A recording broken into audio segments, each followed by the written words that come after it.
চশমাটা আগে পইরা লই, হেইডা ছাড়া তো সোহে সরষার ফুল দেখতাছি।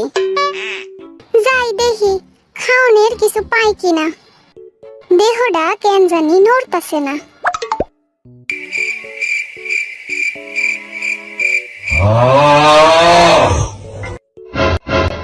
কি পাপটাই করছিলাম যে সকাল সকাল তোর থবড়াটা দেখন লাগলো। কিছু একটা রান্না করে দাও না। ওই যা সরান্তে, মেজাজ খারাপ করিস না। ভাবলাম ধান্দা কইরা জিনরে দিয়া রান্না করাই নিমু, কিন্তু কাজ হইল না। নিজেই কিছু একটা বানানো লাগবো। না, এই ভিড়ের জন্য গেমটা হাইরা গেলাম। হ্যালো মনডায়া আমার লাভ ইউ করে রে, মন লাভ ইউ করে রে। এই যে পাইছি আরেকজন রে। কি রে ভি, কি করতাছস? কি রান্না করব হেইডা ভাবতাছি। ভাবতে থাক, আমি একটু আরাম করি।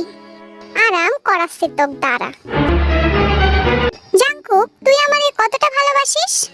কেন, কি হয়েছে? আরে বল। ভালো তো বাসি, কেন? একটু কিছু বানাই দে না প্লিজ। ওহ, এই মতলব তোর? আয় না। তুই আমারে শান্তি দিলি না রে। মাত্রই ঘুম থেকে উঠে আসলাম। আমি তোরে কত ভালোবাসি বল। আমার জন্য এতটুকু করতে পারবি না? হইছে স্যার, অনেক আদিক্ষেতা হইছে। কি খাবি বল? ফ্রিজে তো দেখতাছি কিছুই নাই গা। এত বড় ফ্রিজটা কি চেহারা দেখানোর জন্য রাখা দিছে নাকি? একখান পাইছি মাংসের পোটলা, এইটাই তোরে ভাজ্জা দিতেছি।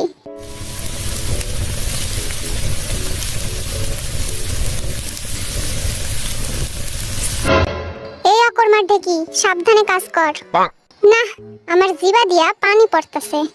আরে সবুর কর, রান্নাটা হইতে দে আগে। এত ধৈর্য নাই গা আমার।